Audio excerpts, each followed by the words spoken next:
عبداللہ بن عباس رضی اللہ عنہ نے بیان کیا کہ میں ہمیشہ اس بات کا آرزومند رہتا تھا کہ حضرت عمر رضی اللہ عنہ سے حضرت صلی اللہ علیہ وسلم کی ان دو بیویوں کے نام پوچھوں جن کے بارے میں اللہ تعالیٰ نے سورہ تحریم میں فرمایا ہے، اگر تم دونوں اللہ کے سامنے توبہ کرو تو بہتر ہے کہ تمہارے دل بگڑ گئے ہیں۔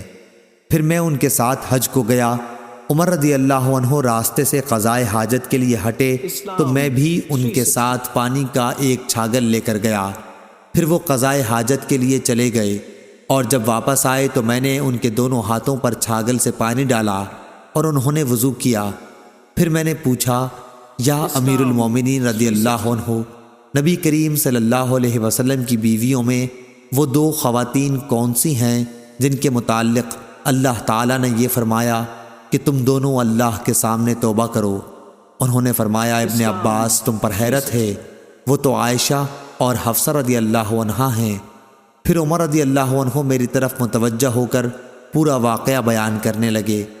آپ نے بتلایا کہ بنو امیہ بن زید کے قبیلے میں جو مدینے سے ملا ہوا تھا، میں اپنے ایک انصاری پڑوسی کے ساتھ رہتا تھا۔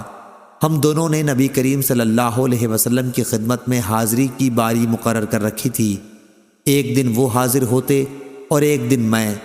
جب میں حاضری دیتا تو اس دن کی تمام خبریں وغیرہ لاتا اور ان کو سناتا، اور جب وہ حاضر ہوتے تو وہ بھی اسی طرح کرتے۔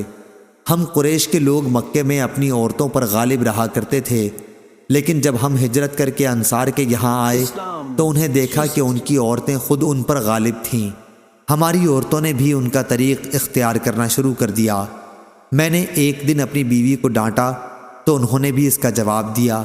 ان کا یہ جواب مجھے ناگوار معلوم ہوا، لیکن انہوں نے کہا کہ میں اگر جواب دیتی ہوں تو تمہیں ناگواری کیوں ہوتی ہے؟ قسم اللہ کی، نبی کریم صلی اللہ علیہ وسلم کی ازواج تک آپ کو جواب دے دیتی ہیں، اور بعض بیویاں تو آپ صلی اللہ علیہ وسلم سے پورے دن اور پوری رات خفا رہتی ہیں۔ اس بات سے میں بہت گھبرایا اور میں نے کہا کہ ان میں سے جس نے بھی ایسا کیا ہوگا وہ تو بڑے نقصان اور خسارے میں ہے۔ اس کے بعد میں نے کپڑے پہنے اور حفصہ رضی اللہ عنہا حضرت عمر رضی اللہ عنہ کے صاحبزادی اور ام المومنین کے پاس پہنچا اور کہا، اے حفصہ، کیا تم میں سے کوئی نبی کریم صلی اللہ علیہ وسلم سے پورے دن رات تک غصہ رہتی ہیں؟ انہوں نے کہا کہ ہاں۔ میں بول اٹھا کہ پھر تو وہ تباہی اور نقصان میں رہیں۔ کیا تمہیں اس سے امن ہے کہ اللہ تعالیٰ اپنے رسول صلی اللہ علیہ وسلم کی خفگی کی وجہ سے تم پر غصہ ہو جائے اور تم ہلاک ہو جاؤ؟ رسول اللہ صلی اللہ علیہ وسلم سے زیادہ چیزوں کا مطالبہ ہرگز نہ کیا کرو۔ نہ کسی معاملے میں آپ صلی اللہ علیہ وسلم کو کسی بات کا جواب دو اور نہ آپ پر خفگی کا اظہار ہونے دو۔ البتہ جس چیز کی تمہیں ضرورت ہو وہ مجھ سے مانگ لیا کرو۔ کسی خود فریبی میں مبتلا نہ رہنا۔ تمہاری یہ پڑوس تم سے زیادہ جمیل اور نظیف ہیں اور رسول اللہ صلی اللہ علیہ وسلم کو زیادہ پیاری بھی ہیں۔ آپ کی مراد عائشہ رضی اللہ عنہا سے تھی۔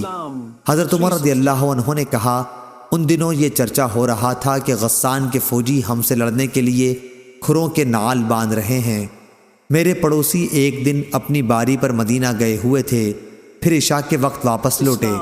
آ کر میرا دروازہ انہوں نے بڑی زور سے کھٹکھٹایا اور کہا، کیا آپ سو گئے ہیں؟ میں بہت گھبرایا ہوا باہر آیا۔ انہوں نے کہا کہ ایک بہت بڑا حادثہ پیش آ گیا ہے۔ میں نے پوچھا، کیا ہوا؟ کیا غسان کا لشکر آ گیا؟ انہوں نے کہا، بلکہ اس سے بھی بڑا اور سنگین حادثہ، وہ یہ کہ رسول اللہ صلی اللہ علیہ وسلم نے اپنی بیویوں کو طلاق دے دی۔ یہ سن کر عمر رضی اللہ عنہ نے فرمایا، حفصہ رضی اللہ عنہا تو تباہ و برباد ہو گئی۔ مجھے تو پہلے ہی کھٹکا تھا کہ کہیں ایسا نہ ہو جائے۔ عمر رضی اللہ عنہ نے کہا، پھر میں نے کپڑے پہنے، صبح کی نماز رسول کریم صلی اللہ علیہ وسلم کے ساتھ پڑھی۔ نماز پڑھتے ہی حضرت صلی اللہ علیہ وسلم اپنے بالا خانہ میں تشریف لے گئے اور وہیں تنہائی اختیار کر لی۔ میں حفصہ رضی اللہ عنہا کے یہاں گیا، دیکھا تو وہ رو رہی تھیں۔ میں نے کہا، رو کیوں رہی ہو؟ کیا پہلے میں نے تمہیں نہیں کہہ دیا تھا؟ کیا رسول اللہ صلی اللہ علیہ وسلم نے تم سب کو طلاق دے دی ہے؟ انہوں نے کہا کہ مجھے کچھ معلوم نہیں، آپ بالا خانہ میں تشریف رکھتے ہیں۔ پھر میں باہر نکلا اور ممبر کے پاس آیا۔ وہاں کچھ لوگ موجود تھے اور بعض رو بھی رہے تھے۔ تھوڑی دیر تو میں ان کے ساتھ بیٹھا رہا، لیکن مجھ پر رنج کا غلبہ ہوا اور میں بالا خانے کے پاس پہنچا جس میں آپ صلی اللہ علیہ وسلم تشریف رکھتے تھے۔ میں نے آپ کے ایک سیاہ غلام سے کہا کہ حضرت صلی اللہ علیہ وسلم سے کہو کہ عمر رضی اللہ عنہ اجازت چاہتا ہے۔ وہ غلام اندر گیا اور آپ صلی اللہ علیہ وسلم سے گفتگو کر کے واپس آیا اور کہا کہ میں نے آپ کی بات پہنچا دی تھی، لیکن حضرت صلی اللہ علیہ وسلم خاموش ہو گئے۔ چنانچہ میں واپس آ کر انہی لوگوں کے ساتھ بیٹھ گیا جو منبر کے پاس موجود تھے۔ پھر مجھ پر رنج غالب آیا اور میں دوبارہ آیا، لیکن اس دفعہ بھی وہی ہوا۔ پھر آ کر انہی لوگوں میں بیٹھ گیا جو منبر کے پاس تھے، لیکن اس مرتبہ پھر مجھ سے نہیں رہا گیا اور میں نے غلام سے آ کر کہا کہ عمر رضی اللہ عنہ کے لیے اجازت چاہو، لیکن بات جوں کی توں رہی۔ جب میں واپس ہو رہا تھا کہ غلام نے مجھ کو پکارا اور کہا کہ رسول اللہ صلی اللہ علیہ وسلم نے آپ کو اجازت دے دی ہے۔ میں آپ کی خدمت میں حاضر ہوا تو آپ صلی اللہ علیہ وسلم کھجور کی چٹائی پر لیٹے ہوئے تھے جس پر کوئی بستر بھی نہیں تھا، اس لیے چٹائی کے ابھرے ہوئے حصوں کا نشان آپ کے پہلو میں پڑ گیا تھا۔ آپ اس وقت ایک ایسے تکیے پر ٹیک لگائے ہوئے تھے جس کے اندر کھجور کی چھال بھری گئی تھی۔ میں نے آپ صلی اللہ علیہ وسلم کو سلام کیا اور کھڑے ہی کھڑے عرض کی کہ کیا آپ صلی اللہ علیہ وسلم نے اپنی بیویوں کو طلاق دے دی ہے؟ آپ نے نگاہ میری طرف کر کے فرمایا کہ نہیں۔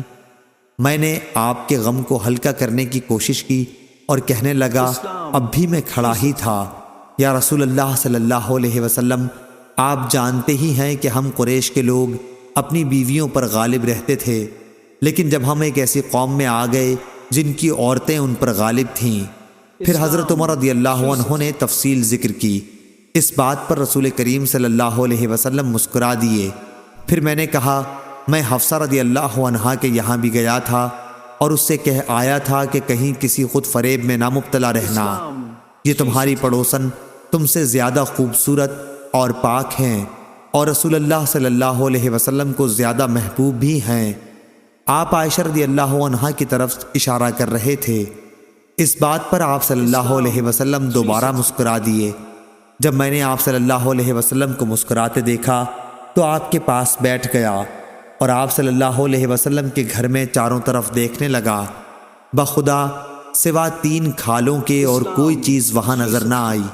میں نے کہا، یا رسول اللہ صلی اللہ علیہ وسلم، آپ اللہ تعالیٰ سے دعا فرمائیے کہ وہ آپ کی امت کو کشادگی عطا کر دے۔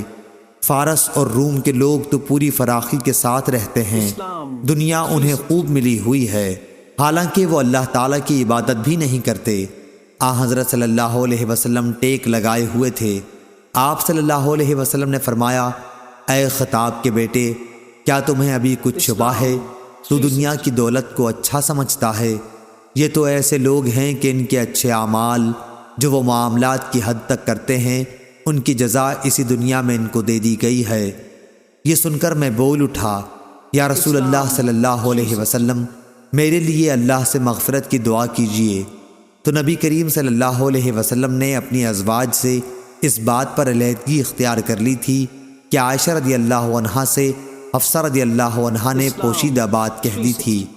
حضور اکرم صلی اللہ علیہ وسلم نے اس انتہائی خفگی کی وجہ سے جو آپ کو ہوئی تھی فرمایا تھا کہ میں اب ان کے پاس 1 مہینے تک نہیں جاؤں گا، اور یہی موقع ہے جس پر اللہ تعالیٰ نے آپ کو متنبہ کیا تھا۔ پھر جب 29 دن گزر گئے تو آپ عائشہ رضی اللہ عنہا کے گھر تشریف لے گئے اور انہی کے یہاں سے آپ نے ابتدا کی۔ عائشہ رضی اللہ عنہا نے کہا کہ آپ نے تو عہد کیا تھا کہ ہمارے یہاں 1 مہینے تک نہیں تشریف لائیں گے، اور آج 29ویں کی صبح ہے، میں تو دن گن رہی تھی۔ نبی کریم صلی اللہ علیہ وسلم نے فرمایا، یہ مہینہ 29 دن کا ہے اور وہ مہینہ 29 ہی دن کا تھا۔ عائشہ رضی اللہ عنہا نے بیان کیا کہ پھر وہ آیت نازل ہوئی جس میں ازواج النبی رضی اللہ عنہم کو اختیار دیا گیا تھا۔ اس کی بھی ابتدا آپ صلی اللہ علیہ وسلم نے مجھ ہی سے کی اور فرمایا کہ میں تم سے ایک بات کہتا ہوں، اور یہ ضروری نہیں کہ جواب فوراً دو، بلکہ اپنے والدین سے بھی مشورہ کر لو۔ عائشہ رضی اللہ عنہا نے بیان کیا کہ آپ کو یہ معلوم تھا کہ میرے ماں باپ کبھی آپ سے جدائی کا مشورہ نہیں دے سکتے۔ پھر آپ صلی اللہ علیہ وسلم نے فرمایا کہ اللہ تعالیٰ نے فرمایا ہے کہ اے نبی صلی اللہ علیہ وسلم اپنی بیویوں سے کہہ دو اللہ تعالیٰ کے قول عظیمہ تک۔ میں نے عرض کیا کیا اب اس معاملے میں بھی اپنے والدین سے مشورہ کرنے جاؤں گی؟ اس میں کسی شبے کی گنجائش ہی نہیں ہے کہ میں اللہ اور اس کے رسول صلی اللہ علیہ وسلم اور دار آخرت کو پسند کرتی ہوں۔ اس کے بعد آپ صلی اللہ علیہ وسلم نے اپنی دوسری بیویوں کو بھی اختیار دیا اور انہوں نے بھی وہی جواب دیا جو عائشہ رضی اللہ عنہا نے دیا تھا۔ صحیح بخاری حدیث نمبر 2468۔